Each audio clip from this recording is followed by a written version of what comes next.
why do I lose that when I get thoughts or when I go out of here? Because thoughts,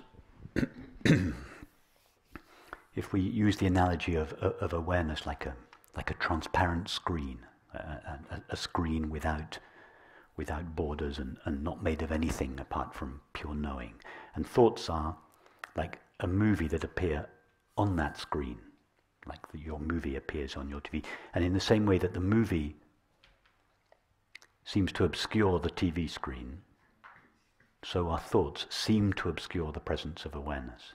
Now, why does a movie seem to obscure the screen? When you're watching a thriller, why do you seem to cease seeing the screen and become afraid? It's because we become fascinated by the content of the movie, and in that moment we become involved with the movie, and we seem to cease seeing the screen. In fact, we never cease seeing the screen because all there is to the movie is the screen, but we seem to cease seeing the screen. It's exactly the same thing. We become seduced by our thoughts and feelings, sensations, perceptions. And as a result of this exclusive fascination with them, the screen of awareness upon which our thoughts are playing seems to be obscured by them, but is never really obscured. Right now, this experience, this perception of this room, it is appearing, yes? This room appears to you. What is it appearing on or in? Anything that appears must appear in something. What is the perception of this room appearing in? Awareness. In exactly the same way that a movie appears on a screen. The awareness is not veiled by the perception of this room. It is shining in the perception of this room. But it's only because we give reality to the objects.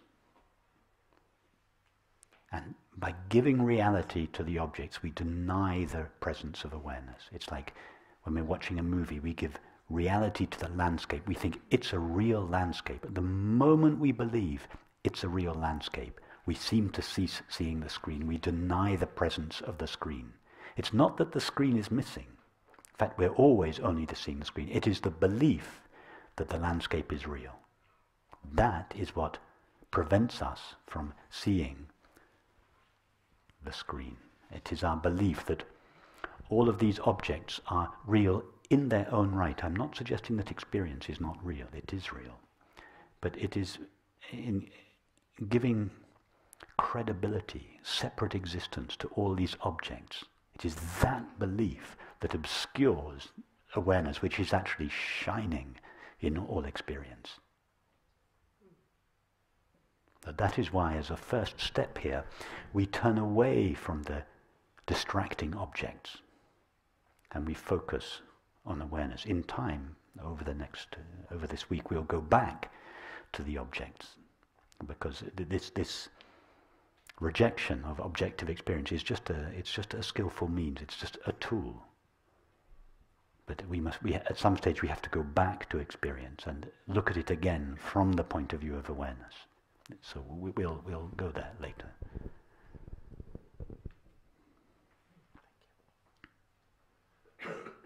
And there is a very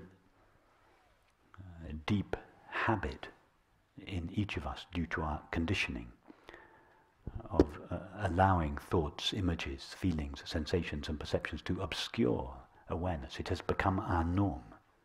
Most people go through their entire lives without even noticing there is something that knows my experience.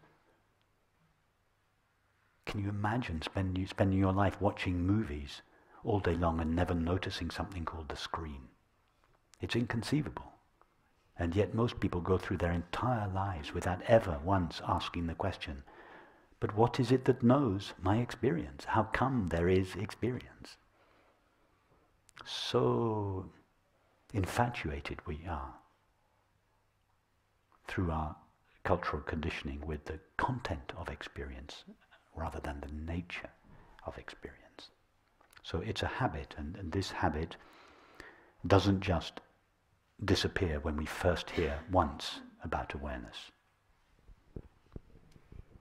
The habit is so strong that the mind goes back again and again and again to the objects, and that is why in this teaching we go back again to counter that habit. We go back to awareness again and again and again, and all these different pathways are provided in the teaching so that the mind becomes accustomed to going back again and again and again to the subject of experience. That's why I think I said sometimes last night, for those of you that have been to the retreats before and asked this question, don't feel that this is a question just to be asked once. You ask yourself again and again and again and again. What is it that knows or is aware of my experience? To begin with, we ask the question, and it may take some time to, as it were, walk our way backwards to awareness. But the more familiar we are with the question, the less and less time it takes. And in the end, we don't even need to formulate the question. What is it that knows or is aware of? We just have the thought and we go straight back. And until we become established as awareness, until we feel, not just understand, until we feel I am awareness as strongly as we used to feel I am a man or a woman.